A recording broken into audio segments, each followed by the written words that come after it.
a elevarse con el desarrollo de la diabetes. Entonces, al principio vemos que la prueba en ayuno no es muy buena para detectar la tolerancia.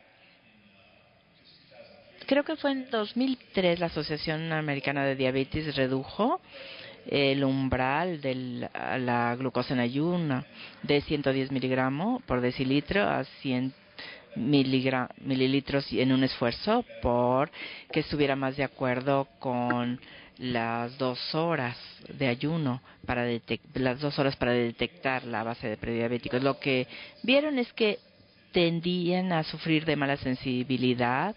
La prueba de glucosa se acercaba mucho una a la otra en cuanto a desempeño, y existe esta controversia de cuáles son los puntos de división de diferentes grupos étnicos. En Estados Unidos vemos que los afroamericanos tienden a tener niveles de A1C mayores de en 2/3 partes de porcentaje. Tenemos una gama muy estrecha con personas con prediabetes que empiezan con 5.7%, que puede crear una gran diferencia. Hay cuestiones que hay que tratar de hacer con el A1C, y también podemos ver algunas variación a medida que las personas envejecen, o los pacientes más jóvenes mejoran más. Cuando las personas envejecen, este punto de división puede llevarnos a un alto falso positivo.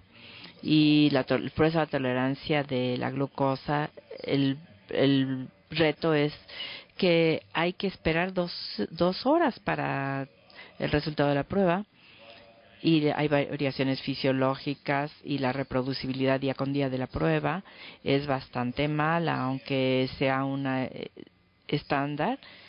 La prueba de la diabetes pues no es tan buena como se había pensado antes. En México, los lineamientos se homologan con los de los Estados Unidos para detectar la glucosa en ayuno, que sería de 100 miligramos a 125 miligramos por decilitro, o de 120. La diabetes sería 126. La prueba de tolerancia de glucosa oral sería de 140 a 199 miligramos por decilitro en el por reto de 2 horas, 200 miligramos por decilitro se considera diabetes. También se puede ver que hay glucosa mediante la glucosa de plasma casual cuando el paciente tiene otros síntomas de la diabetes, típicos de la diabetes. Para la detección, detectamos a las personas en la fase prediabetes, pero tenemos 140 miligramos de prueba de tolerancia y 140 litros por decilitros en ayuno.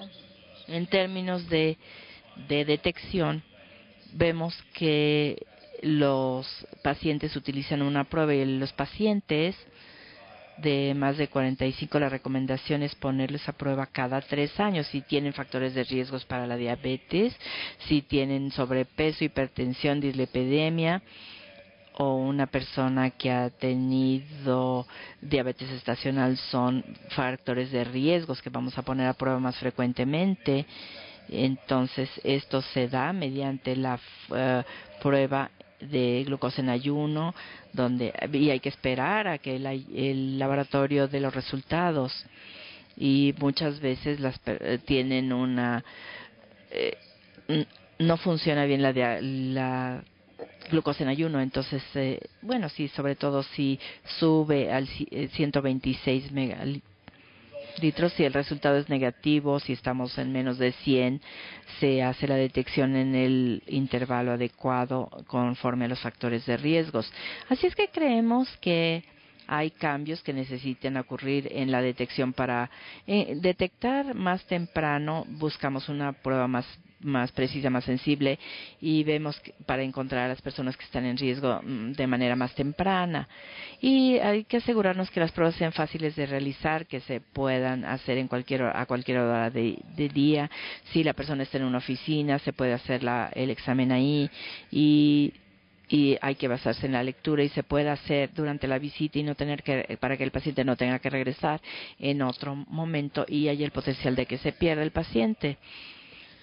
Esto lo vemos porque algunas personas utilizan pruebas de A1C de hemoglobina, las personas utilizan medición de glucosa pican el dedo porque es muy fácil, es más fácil de hacer que hacer una prueba de tolerancia a la glucosa.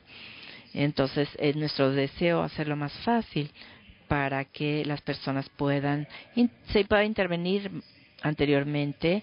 En los Estados Unidos la recomendación de la Asociación de Diabetes se impulsa por este factor. No es que sea más sensible el paciente a la prueba de glucosa, sino por este hecho.